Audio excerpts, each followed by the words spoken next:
It was still tough, but when we found rook c2, I was really hopeful that the game could be safe. And as everybody expected, I would end up with a silver medal. He could calculate instantly, multiplying big numbers. And when I saw him taking a piece of paper and writing something, and it meant that some kind of a miracle has happened. You are listening to Kasparovchess.com podcast, episode 7.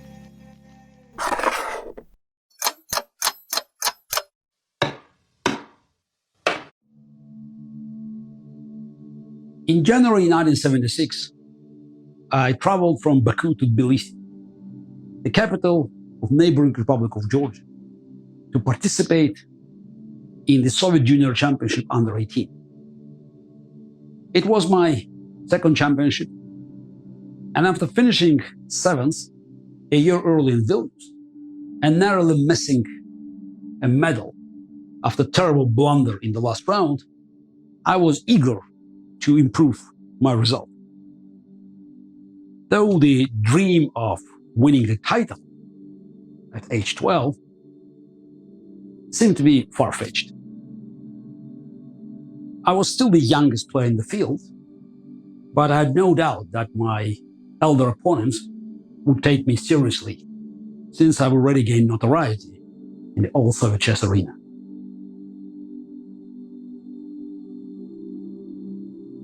The event took place in the Chess Palace, magnificent building, fully dedicated to the game of chess.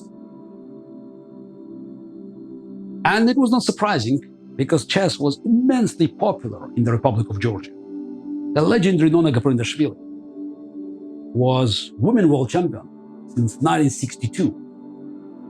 And in 1975, she was challenged by another Georgian player, Nana Alexandra, thus making Women World Championship match an internal Georgian affair. And in the girls section of Junior Championship, everybody expected a new rising star of Georgian chess, my Tbilisi, to be totally dominant. And the local organizers also hoped that 16-year-old Zurab Stura, who had recently won Georgian Adult Championship, would be able to match Maya's performance. In the first round, I beat with black in a sharp Sicilian game, a little-known player from Belarus.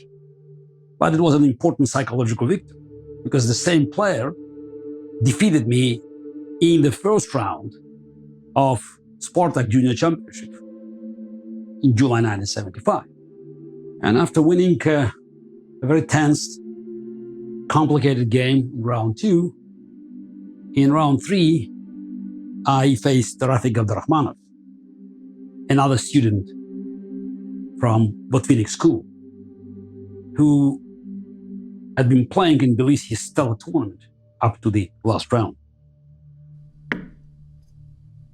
It was a very sharp King's Indian. I found myself on defensive, and Rafik has been sacrificing material. And in a very tense position, he offered a draw. And as a matter of fact, computers today show that position was roughly equal, though there was plenty of fight ahead, but so no reasons to decline the offer, since I was never a big fan of defending myself against an opponent who was willing to sacrifice material willingly. Then in round 4, I beat Simbat Putian, my old rival. And I say old rival because before Tbilisi, we already managed to play 4 games. The first 3 we played in the spring 1973 in Baku in a friendly match, Azerbaijan-Armenia. And Black won all 3 games. And I have to say that I was playing one extra game with White. And the fourth game we played in Vilnius in summer 1973. It was already an official match, Azerbaijan-Armenia. And again, black was pushing. I was playing black that time, but it was a draw. So in Tbilisi, I played white, and I managed to break up the cycle and beat Simbat and equalized our score.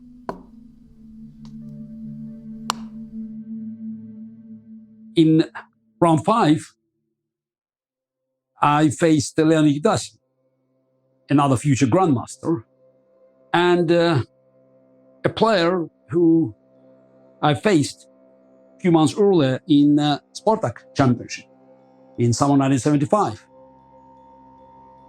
We played another close Sicilian, and I won again. And I can't help boasting that we played in total 5 games, all games I played with black, all Sicilians, and I won all of them. The last one in 1995. Then I made 2 draws.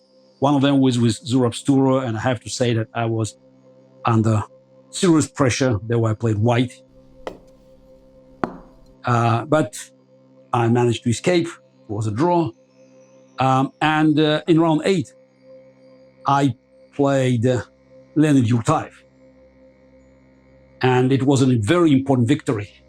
Again, also psychologically, because it was a revenge for devastating defeat in round 4 in Vilnius, when after winning first 3 games, I lost very poorly with white pieces against him.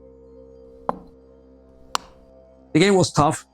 I was under pressure, but managed to survive the onslaught, and then showed good technique in the endgame, extra pawn and opposite color bishops. And before the last round, I was tying first, second with Rafik Abdurrahmanov. We both had +5, 6.5 out of 8. And Zurab Stura was trailing by half a point. He had 6.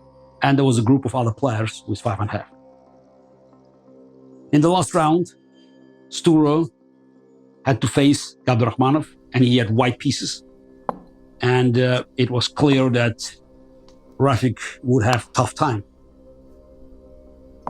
because Zurab was determined to realize hopes of his compatriots and to catch up with Maya Chiburdinidze, who was comfortably leading before the last round, and everybody expected her to clinch the title. I had white pieces against 15-year-old Zigorus Langa from Latvia, and I have to say that I was quite tired. I can hardly blame myself for being emotionally exhausted. I was just 12 years old, and I didn't know exactly what I have to do in the last round, because I knew that if we tied first with Abdurrahmanov or Stura, my tiebreak was not good. Abdurrahmanov had by far the best tiebreak, Bulgal tiebreak. Stura was following him, and it would take a miracle for my tiebreak to be improved in the last round.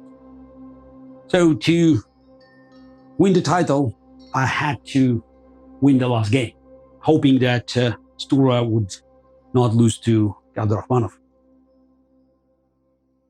But from the very beginning, it was clear that Rafik was trying to hold the position, and he found himself under serious pressure, positional pressure. And Stura looked very confident, and I had little doubts that he would win this game. I also have to add that while the whole tournament took place in the foyer of the Chess Palace, the last round, the top games, both from boys and girls sections, were played on stage. That was the first time where I could enjoy such royal conditions. of playing at the stage. And probably it also added to my anxiety. To my surprise, Lanka played a Marozza Sicilian that he never played before, and he was playing fast, repeating my game with Yurtaev, the one just I mentioned in Vilnius in 1975, that I lost so badly. And by move 16, we reached this critical position, and after some considerations, I made the same bad move, a3, move 17, as I did in Vilnius. But this time I thought that if Lanka followed Yurtaev's footsteps, I knew how to improve my game, and the analysis that we made after that game proved that Black's attack could be refuted. But of course, Lanka prepared a significant improvement. After f4, bishop takes f4, he played queen f5, immediately bringing queen to the king side, instead of bishop d4 check, which was played by Yurtaev, and that was a mistake.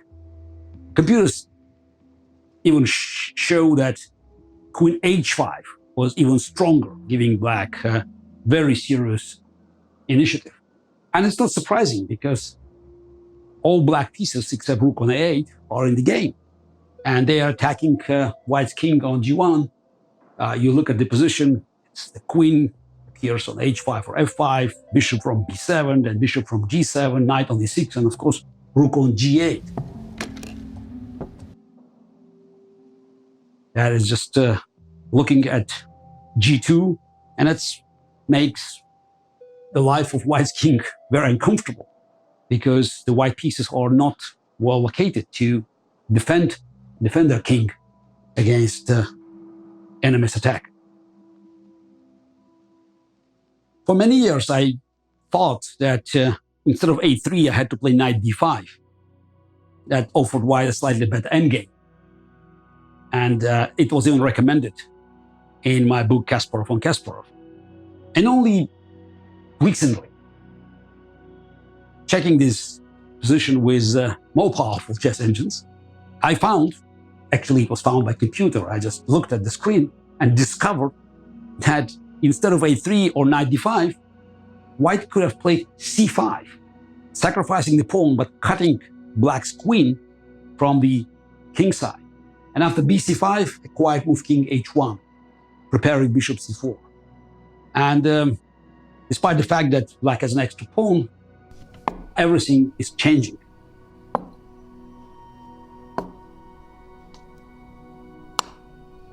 Their position in the center is compromised, and now Black king will be experiencing quite serious problems. It's an interesting moment, because you can call it a mirror reflection. After bad move a3, Black plays f4 and brings its queen to do the action. And c5, it's the mirror pawn sacrifice that cuts Black's queen and gives White an opportunity to organize a strong attack against compromised Black's position in the center. So after Lanka played queen f5, I recognized that I have to go on e3, but after bishop e5, I was already in quite a bad mood, cursing myself for not playing knight d5, and made a terrible mistake, knight d5, blunder. The best move was g3, the fearless g3, but it was not easy to see that after bishop takes g3, and h g3, rook g3, king f2, rook f3, king e1, White could actually protect its king against immediate threats. And after knight d5, queen h3, the game is probably over, and I nearly resigned, but then I thought, why not to play a few more moves? And somehow Lanka was probably also expecting the game to be won easily, but it's always difficult to win a winning position. And he did not play energetically enough. And after a couple of inaccuracies, the situation became completely unclear. I have to say that the time control in Soviet junior events, in most of them, was 45 moves in 2 hours and 15 minutes. And then the game had to be adjourned. And we were making the last moves in a wild time scramble under terrible pressure. And I don't remember, we got probably a minute or two left. And he's repeated the Slav defense again. Whipping out the moves. Kasparov is exactly the same opening. And on move 38, I committed another blunder. Meanwhile, on the neighboring board, Tura eventually beat Gabdurrahmanov, as expected, and went a half point ahead. And now everything depended on the outcome of my game with Lung.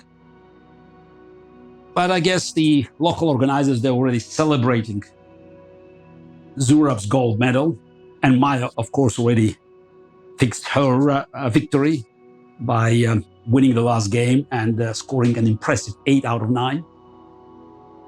And my position looked terrible and finished me off at move 40, 42, 43, and even 46. But we played so quickly that we passed move 45, and the game was adjourned only at move 49 after I made my 49th move. The adjourned position looked better than anything I had before, but still Black had 2 bishops, and if they could consolidate the position and bring the king to the center, then it would be over. And we had a couple of hours to analyze the game, and there were a few friends and helpers who made some suggestions, and the most useful advice came from Yerevan coach Albert Arutyunev, who joined our trainers Oleg Privorovsky and Alexander Aslanov, analyzing the game. Because we looked at both moves, bishop b2 and bishop f3, but everybody expected bishop b2 to be a still move because it was so natural. And it didn't seem that Lanka had plenty of thoughts about the outcome of other moves. But after bishop b2, we looked at bishop c6, rook c7, and just rook c4, and nothing looked good. Before, Arutyunev suggested rook c2, a very quiet move. But after bishop takes h3, rook h2, and rook g2, white is winning one of the black bishops. And if black bishop goes back to e5, which was the best move, it's a waste of time, and then I can start attacking pawns on the queen side after playing king d2. It was still tough, but when we found rook c2, I was really hopeful that the game could be safe. And as everybody expected, I would end up with a silver medal. As expected, bishop b2 was a sealed move, and after rook c2, Blanka was surprised, and he took on a3, hoping that by sacrificing the bishop, he could still have a very comfortable endgame with his king in the center, and bishop and 2 passed pawns, offering him excellent winning chances. But he missed a little nuance, because after 52 bishop takes before check, I played king f1, which was the key move of white's plan. Black bishop had no check on c5 to escape white's rook's attack.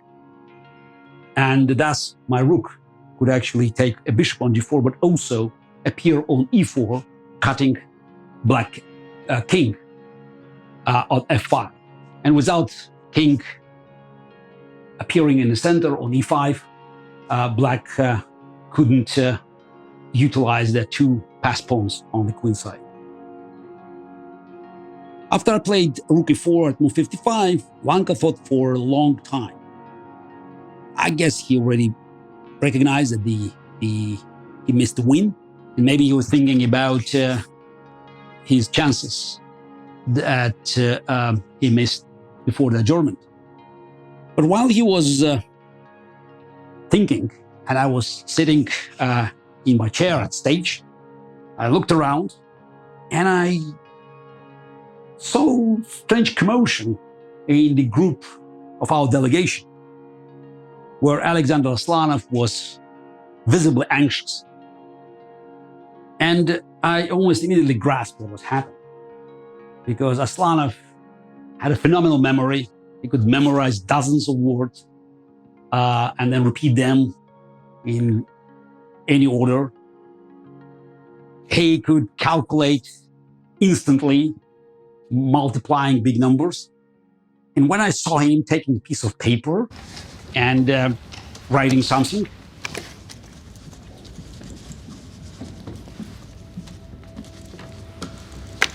I realized that he was trying to check the outcome of this tournament decided by Bugles, by tiebreak. And it meant that some kind of a miracle has happened.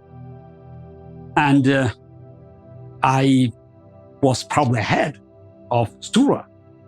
It transpired that during the adjournment session, a miracle had indeed occurred. In this round, my previous opponents played well, whereas Stura's opponents did less. But the last to let him down was, what an irony, his compatriot Zurab Azmaiparashvili, my future friend and second in several World Championship matches, who won his adjourned game against Leonid Zaid. A draw in that game would have given me and Stura identical Bugles scores, and then Stura would have been declared champion on the greater number of wins. Because I was undefeated, I won 5 games and 4 draws, and Stura lost 1 and won 6. And that would be the next tie break, since we made a draw, and in case of identical Bugles, the number of wins would decide. But however, the Georgian trainers were so confident about the older Zurab's tiebreak score that they overlooked the game of the younger Zurab. And my final Bugles turned out to be half a point higher. Eventually, our game ended in a draw. And what's happened in those seconds after we shook hands with Lanka, it's forever engraved in my memory. I still remember how the tall and corpulent Aslanov dashed from the 7th row to the stage, and with the cry, "Garry, Garry, you are the champion!" And he lifted me up in his arms. It was hard to believe what had happened. And for a full hour or so, I kept repeating to myself, "I'm the champion, I'm the champion." At the closing ceremony, Anatoly Bykhovsky, the senior trainer of the USSR junior team, read out the results, congratulated Maya Cheburdanidze and all the prize winners on their success, and concluded his speech with these words: "What can be said about Garry Kasparov? When you become under-18 champion of the USSR at the age of 12, there is nothing more to say." I can just add an anecdotal story told by my mother later on, that the night before the last round, she was invited by Edward Guffeld, Maya Cheburdanidze's coach, to a private party in Guffeld's house with Maya's mother and a few other friends and chess officials. And they were talking about the event and about the future. And at one point, Guffeld offered a toast for Maya and Garry, future champions. And my mother, she tried to protest, saying, "No, Edward, it's early, it's still game to be played." And Guffeld gave a reproaching gaze and said, "Who's talking about tomorrow? I'm raising this toast for the future world champions. Maya Cheburdanidze in 1978 and Garry Kasparov in 1984. Needless to say that I was overexcited to become the youngest junior champion under 18 in the Soviet Union. Later, only Gata Kamsky repeated this success in 1987. But I didn't know that after such a sweet start, the year 1976 will bring quite a few bitter disappointments in my chess career.